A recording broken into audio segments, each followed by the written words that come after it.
is Healed Now, where we provide joy and hope for those that are going through the same challenges that others have already been through. I am so excited today to have with us Larissa McGriff. And you know, as we talk about mental health, we all know how important it is. And we could do a whole season over nothing but mental health.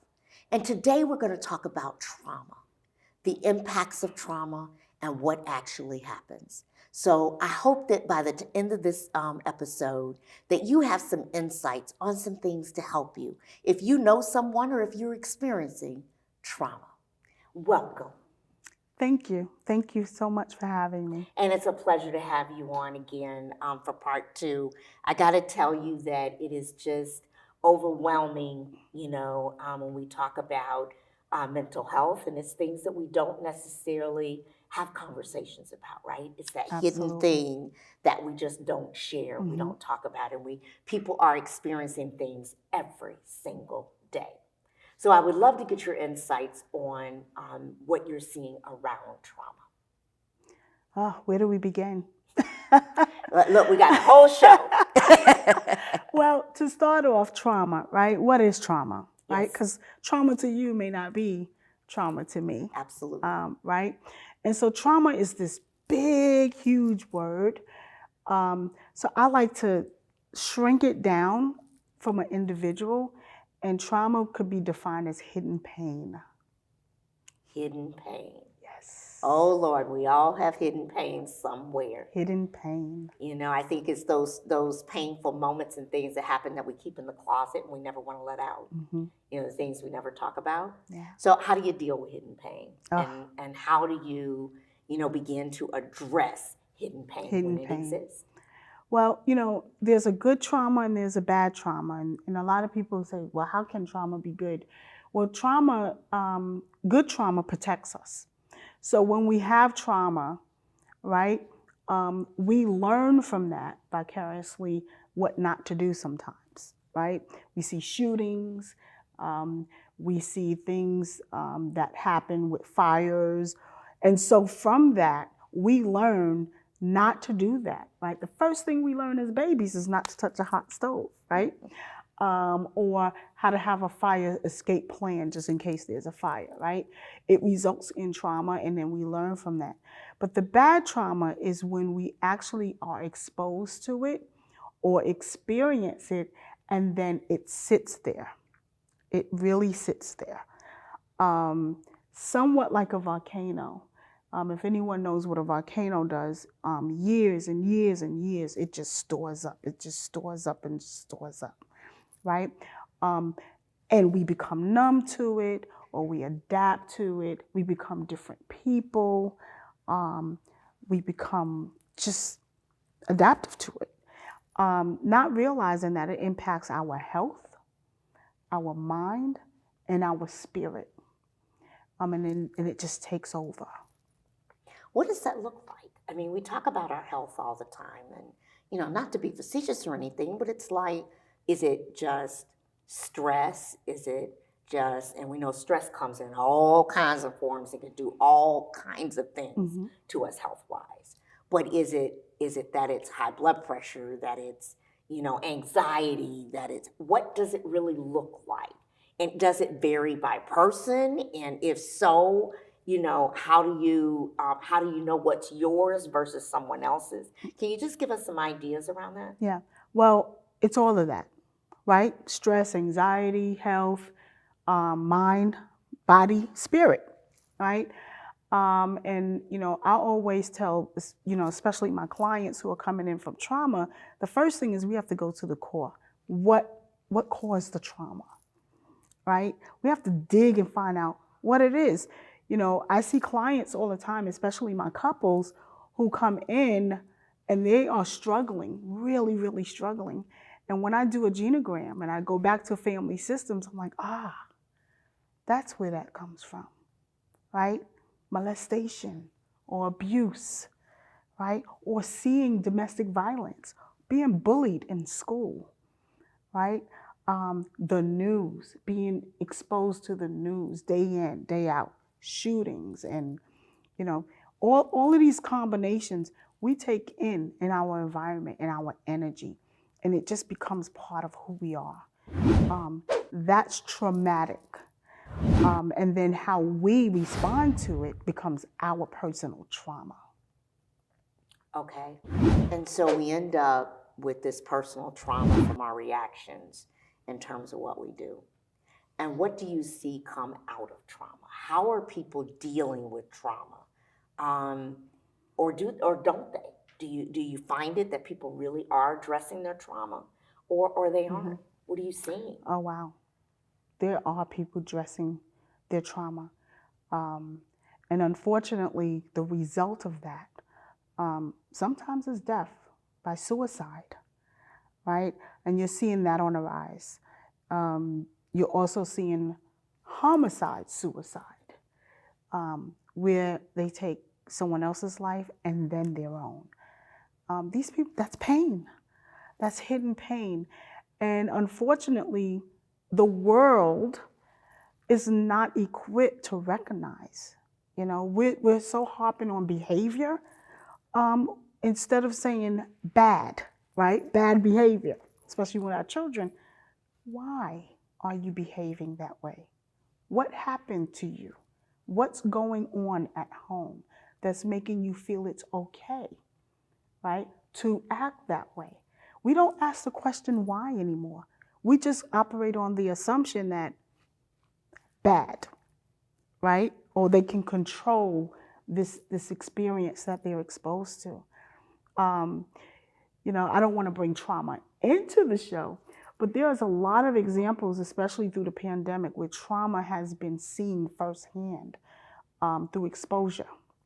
Talk to us about that. I think that's really important for our audience, because I think it's important for us, and we'll get into it even more in the next segment, but recognizing it. And so I think it's important for us to talk about what that trauma looks like. And so feel free. I really would love to help our audience, because at the end of the day, that's what we're searching for, is solutions. Right. We're looking for hope and solutions to move forward.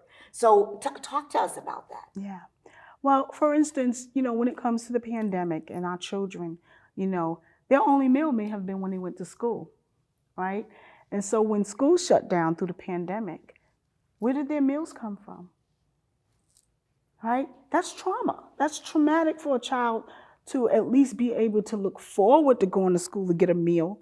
And now they don't even know where their meal has come from. So when they don't know, guess what happens? Anxiety. And then when they have anxiety about that and stress, guess what they do? They lash out, right? And so this is how trauma expands and grows on someone, resulting from one thing, and then stuff just keeps building up from that. So that's one example of how the pandemic and trauma has coincided together throughout this process. You know, I really want to explore this even further, because when you start talking about, you know, how the trauma goes, and you talk about recognition. I'm going to take a station break, but when I come back, I would really like to explore, how do we recognize it? Because if it's not in the behavior, how do we get trained? You know, we talk about police officers and others. So I'd like to explore that a little bit. We'll be back in a moment. Every story has a hidden element that is not often shared. Hidden Stories, Healed Now, with host Vicki Wright Hamilton, seeks to share the hidden gems in real-life experiences. Our guests are ordinary people sharing their stories of overcoming insurmountable odds while providing hope and inspiration. Welcome back. We're spending a lot of time talking about mental health this season, because I think it's so very, very important. And we're going to continue talking about trauma.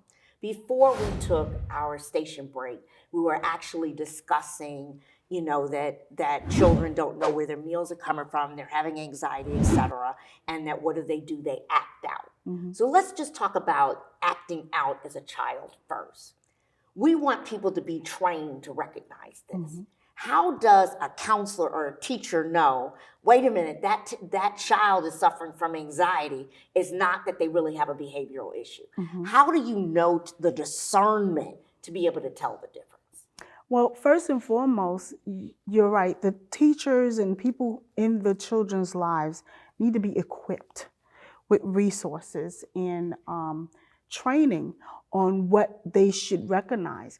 And that doesn't just span on just children, but culture, right? How do you tell the difference? You know, if you have an Asian child sitting in a classroom, a Hispanic child, and a person of color, right? And you have these three cultures, they respond very differently because of their culture, right? And so, you know, that Asian child who holds their head down and don't really speak up, it's not being defiant. They are acting within their culture. So even starting right there with the understanding of what lashing out really is, you know, and then is it really about that child not responding, or is it about you, right, feeling like you don't have control because the child is not responding the way you feel they should, right? And so that's where that training comes in. When you bring it back into the pandemic, you know, notice the shift. That child don't normally act that way. Something changed.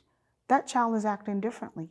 And instead of chastising, maybe sitting down and say, hey, what's going on? I notice. So you point out what they're doing and then say, but I also know that prior to, this is what was happening. And this is the type of child you are. Now build them up, right? And let that child know you notice a difference. And it makes them feel a little bit safer to confide and say, yeah, well, you know what? Before this was happening in my home. And now that this is, you know, happening, the pandemic, this is what's going on.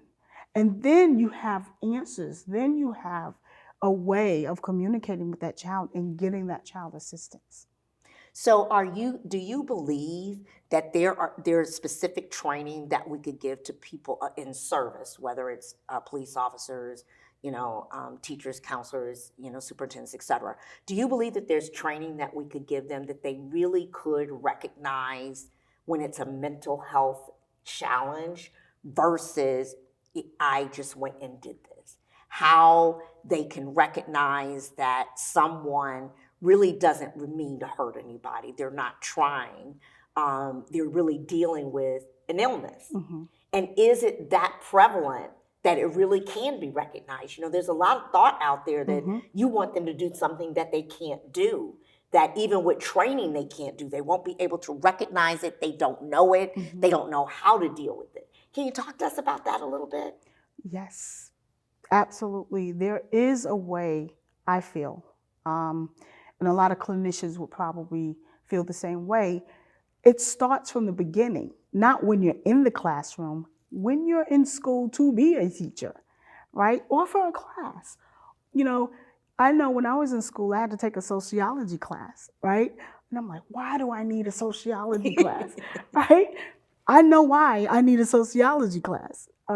So these teachers, make that part of the curriculum or the prerequisite, if you will, to teach them about culture sensitivity, to teach them about mental health, right? And what that would look like. To teach them about medications. They need to understand when a child is on Adderall, or when a child is not taking their Adderall and they're bouncing off the wall and they can't focus, right? They need to understand the demographics for which they teach. Teaching in Cobb County and Southwest Atlanta, that's two different spectrums of teaching, right? And it's not to degrade any demographic, but I feel like it does a disservice when we put our teachers in positions not equipped to understand, who they're teaching to, right? You're dealing with maybe children who comes from this spectrum where their parents are both degree earners and make a certain amount of income, and you're over here teaching to children whose parents don't have GEDs, right? Or who children are coming from single parent families and the parents are not even home and working 2 or 3 jobs to make ends meet. Again, those are other services that need to happen, but for the classroom, why can't that be a safety net to where when you look at that and say, you know what, this is what I'm dealing with. How can I be a vessel and teach these children to learn, rather than try to teach them, to a test and make points to keep dollars in the school, if you will, right? You could tell where I get off on a soapbox, right? Oh, keep going. And I can't say that, that I disagree with any of that from the perspective that, I think that our teachers are severely underpaid. We are asking them to be a whole lot in terms of taking care of our children every day and going to school. And now we're saying we want you to recognize this behavior. We want you to recognize this medicine. We want you to recognize when this just isn't a fit. We want you to recognize how that works. There's so many different pieces that we're asking them to do, right? And so A, they're severely underpaid. B, yes, they may need some more training to be able to do it. But school, for a lot of these kids, as you mentioned, is the only place where they have consistency and they have somebody who may be in their life when they have other parents that are working all the time or trying to make ends meet or whatever the case may be in that particular home. But, I think about trauma with our police. Our children and the police, right? When you talk about, Black boys and feeling like, I'm going to die tomorrow, they're going to kill me. I'm not going to last, I'm not going to be here. They don't, they're all bad, even though they aren't. We know that they're good police officers out there, excellent officers, but they get overshadowed by the big events that happen for those that aren't. So one bad apple in the bag gets all the attention, right? And so it's I think our society is getting to a point that how do we educate the society? How do we get the communities to understand? It can't be just the professionals that are out there. The challenges that we're running into are widespread, right? And so it's knowing your neighbor and knowing your community. And so when we come back after a station break, I'd like to understand what can the community as a whole do to educate themselves to understand more, so we are getting more education around all the aspects, especially when we talk about trauma going forward. And then we'll see if we have a question or comment from the audience. We'll be right back. Every story has a hidden element that is not often shared. Hidden Stories, Healed Now, with host Vicki Wright Hamilton, seeks to share the hidden gems in real-life experiences. Our guests are ordinary people sharing their stories of overcoming insurmountable odds while providing hope and inspiration. Welcome back. So in our conversation, as we are continuing to talk about trauma, I really want the audience to understand, how can we as individuals help? It's a community, it's a village. We all play a role in the community we live in, the environment that we're in, how it runs, how it works, etc. What is it that we can do to help so that we can recognize things, so that we can help each other? Everybody's not going to school for it. Everybody's not going to get training in it. But I believe that there has to be something that guides us and leads us to be able to say, wait a minute, something's not right here. I'm not sure what it is, but something's not right. And how can I help and be of service to help somebody who's in need? Okay. So, you'll probably, how does self-care come into play? Again, I'm going back to self-care, right? If we are sick, if you take the community as a whole, and we are sick, unhealthy individuals, the community is sick and unhealthy, right? And so again, we have to make sure we are doing our due diligence in leading healthy lives and protecting our own selves, right? Then we teach. I like to do the teach one, see one, do one approach, right? And so we take ownership, mentoring, right? Churches, people who have access, even your show, right? The masses, the audiences, teaching and talking about it and having that conversation about we're hurting. We are hurting as a community, right? Where does it go? We no longer talk to our elderly people, right? Full of wisdom, right?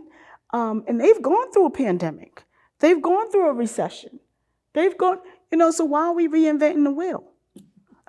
Right? Talk, just having a decent conversation. We're not even teaching our children to be able to respect our community, right? Now, this is going to touch a lot of people, but I don't care. Standards, right? We allow our young boys to sag, right? Now, when I see it, even in the supermarket, my husband won't even go with me anymore because I always got something to say. Like, pull your pants up. That's so disrespectful. But what, bigger than that, that is telling about how that person feel about themselves. And when, as a community, we accept that behavior or we fight, that's their right. They should be able to express themselves. When we set that standard and lower it, that's who they become. And that's how you get a sick community. But if we hold people to a higher standard, if we start with the community and say, look, brothers, sisters, right, change the heart. If you change the heart, you'll change the behavior, right? So if you get the community on board and say, what is the standard for our community? What do we want to tolerate? Create a HOA of community of children and bringing them in the fold, right? And then you teach them. You can, in the next generation, change that trajectory. Because when they know better, they'll do better. When they're held to a standard, they'll do better. When they're held accountable, they will do better. But it starts with teaching the community first to take care of themselves and become healthy. And then it branches out. Right? I challenge everyone to look up the word beset, B-E-S-E-T. That's what that word means, right? Changing that trajectory and beset and beset and beset, right? If you start out with gold, you get gold. If you start out with a low standard, that's what it comes to. It's interesting that you say that, and I love your thought process of having a HOA of children. Right? And we think about, that housing organization as just in a house community. It could be anywhere. It could be an apartment complex. Yep. It could be anywhere. We could have that kind of community anywhere we live. And when people are serving, for that community, have some of the children. I love that idea.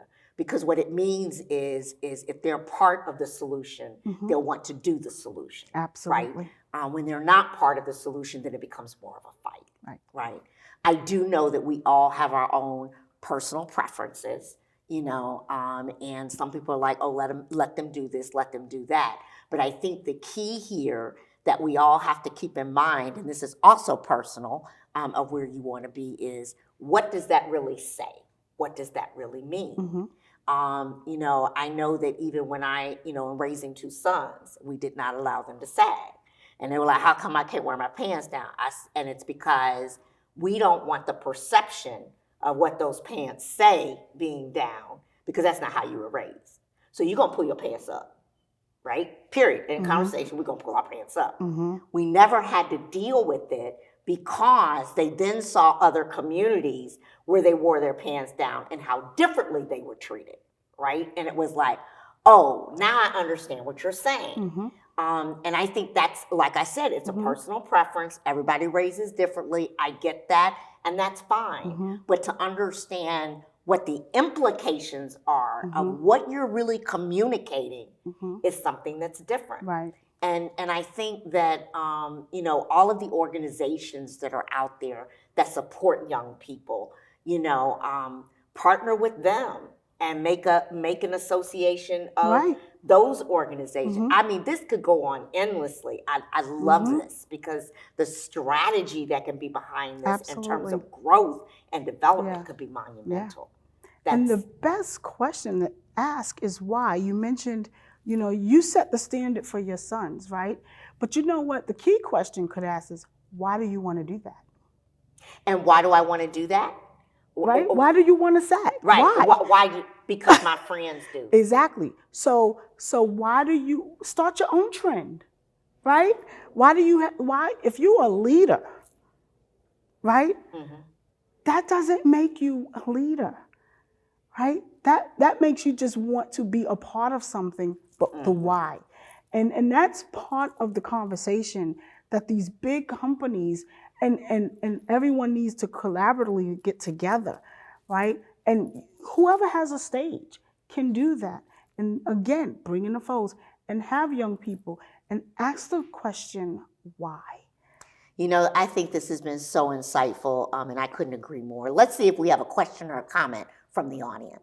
So thank you so much. I have really learned a lot today. And one of the things that I can appreciate most is how you defined, simplified, not took away from, but simplified what the definition of trauma, and that's hidden pain. When we as lay people hear the word trauma, we think of it as something very serious that doesn't happen to a lot of people, but based on the way that you defined it, it is likely occurring or has occurred in more people than the public really recognizes. And so how do we do a better job at educating the public on the fact that trauma is much more pervasive than we actually believe or recognize? Thanks for asking that question. It is a question that most people don't look at. Again, they look at trauma as something that actually happened to them. But I describe it as hidden pain because people just need to have a simple conversation. You can recognize trauma or get to know someone who has experienced it by just asking, how are you? What's going on with you? You know, do you need anything? Again, service. Just asking, being kind, having a conversation. You know, I really have enjoyed this conversation that we've had today. Can you all join me in thanking my guest? Thank you all so much for joining another episode of Hidden Stories Healed Now, where we tell our stories and it sets us free. Look forward to seeing you next time.